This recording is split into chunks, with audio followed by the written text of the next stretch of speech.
1000 abonnés. Alors est-ce que 1000 abonnés ça vaut le coup de faire une vidéo entièrement sous la pluie? Oui, ça les vaut, mais je garde ça et peut-être un peu plus encore quand j'aurai les 10 000 abonnés.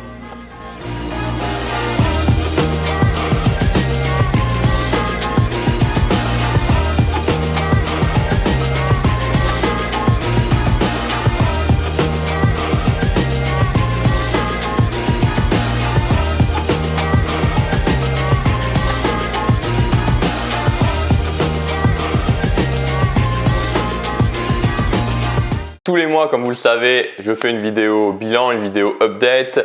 Ce mois-ci, elle sera consacrée aux 1000 abonnés. Alors premièrement, je voudrais vraiment vous remercier, surtout remercier les gens qui ont compté à la fin.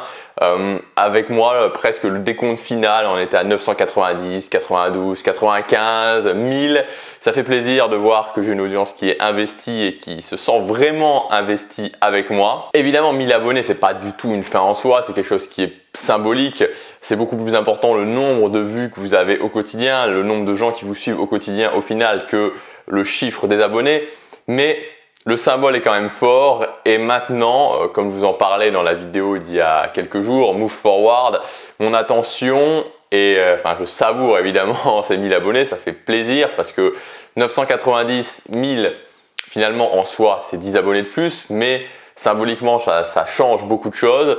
Donc je savoure quand même ces 1000 abonnés, ces 6 derniers mois de travail, hein, il faut quand même le dire.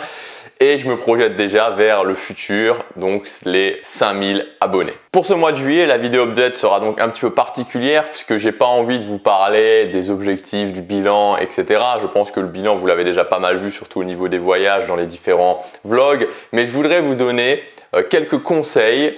Pas des petites techniques, mais vraiment des conseils fondations, je dirais, si vous voulez aussi lancer une chaîne YouTube et si vous voulez atteindre les 1000 abonnés. Premier conseil, c'est vraiment, et c'est valable pour tout finalement, se dire que c'est possible. Vous savez, il y a beaucoup de gens qui passent leur temps à nous expliquer que tout ce qu'on veut faire, c'est pas possible. Ces gens-là, il faut absolument les éloigner de votre vie et il faut impérativement que vous vous donniez la permission, de croire que ce que vous voulez réaliser, c'est tout à fait possible. Donc l'étape numéro 1 pour avoir les 1000 abonnés en 6 mois, en 3 mois, bref, en autant de temps que vous voulez, c'est de comprendre que c'est tout à fait possible d'arriver à ce stade-là. Deuxième point, c'est de définir une vision. Vous savez, une vision, c'est cette grande inspiration que vous avez pour vous-même qui est à l'horizon et qui vous permet d'avancer, vous permet de vous recentrer dans les moments les plus difficiles. Il faut que vous ayez une vision, que vous ayez cette chose qui vous inspire et que vous puissiez la relier directement avec ces 1000 abonnés. C'est-à-dire que si vous voulez avoir 1000 abonnés, ok, mais en quoi ces 1000 abonnés, en quoi ce chiffre, ce fait de faire des vidéos sur YouTube, de construire votre audience et d'arriver à ces 1000 abonnés va finalement vous amener un petit peu plus loin vers votre vision. C'est vraiment important qu'il y ait votre vision, que vous ayez vos 1000 abonnés, qu'il y ait un lien direct qui puisse se faire entre les deux. C'est ça qui maintiendra vraiment, qui construira les fondations d'une motivation réelle et surtout d'une motivation sur le long terme. Troisième point, c'est d'agir rapidement. C'est-à-dire que si vous voulez lancer votre chaîne YouTube, c'est pas dans une semaine, dans un mois, c'est même pas demain, c'est au jour où vous regardez cette vidéo, vous pouvez déjà commencer. Vous prenez votre téléphone, vous postez votre vidéo en ligne dès ce soir.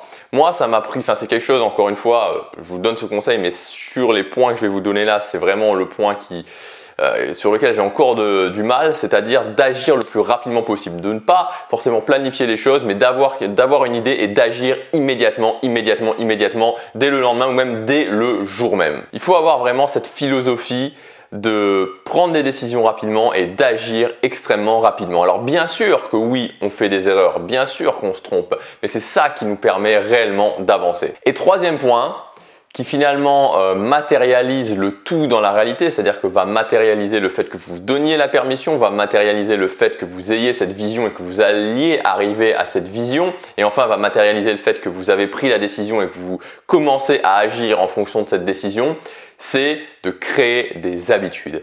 Les habitudes, c'est ce qui représente cette chaîne, c'est la chose la plus puissante que vous puissiez créer dans votre vie. Si vous arrivez à avoir des habitudes qui sont connectées à vos différents objectifs et que ces objectifs sont eux-mêmes connectés à votre vision ou à vos visions, vous allez devenir une machine à arriver justement à ces objectifs parce qu'il n'y a aucune autre solution. Là, on ne parle pas de choses miraculeuses, on ne parle pas de spiritualité ou autre chose, on parle simplement d'une logique purement mathématique. C'est-à-dire que oui, les visions sont des choses émotionnelles, bien sûr que les visions, vous devez aller les chercher en vous, vous devez aller les chercher dans vos tripes, dans vos émotions, quand vous vous imaginez réussir à atteindre cette vision, vous devez avoir les larmes qui vous coulent de gratitude, mais une fois que ça c'est fait, on va rationaliser le tout en mettant des objectifs, en mettant des étapes et surtout en mettant des petites habitudes au quotidien. Des petites habitudes faciles à exécuter mais qui répétées jour après jour vont vous permettre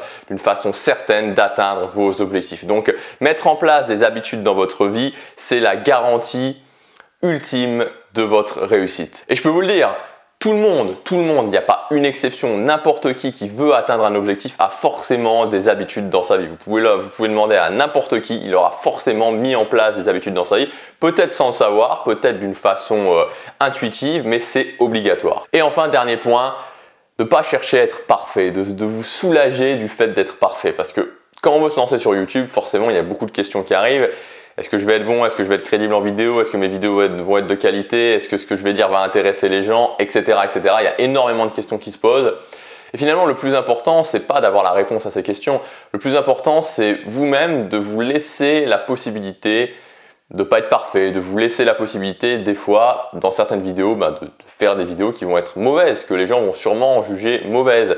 Mais ça n'a pas d'importance. Ce qui compte, c'est pas d'être parfait. Ce qui compte, c'est de définir des habitudes qui vont vous mener à vos objectifs et quoi qu'il arrive, peu importe ce qui se passe dans votre vie, peu importe toutes les raisons émotionnelles qui puissent arriver dans votre vie, de vous tenir au quotidien à ces habitudes. Dans tous les cas, je vous remercie pour votre soutien, je vous remercie d'être de plus en plus nombreux à me suivre tous les jours. Dans la vidéo de demain, je commence une nouvelle série. Justement, on parlera plus en détail des habitudes. Ça sera un petit peu orienté sur... Non, je vous le dis pas. On verra demain. On se retrouve le mois prochain, fin août, pour une prochaine vidéo bilan. N'oubliez pas de prendre action, de passer à l'action au quotidien. Chaque jour compte.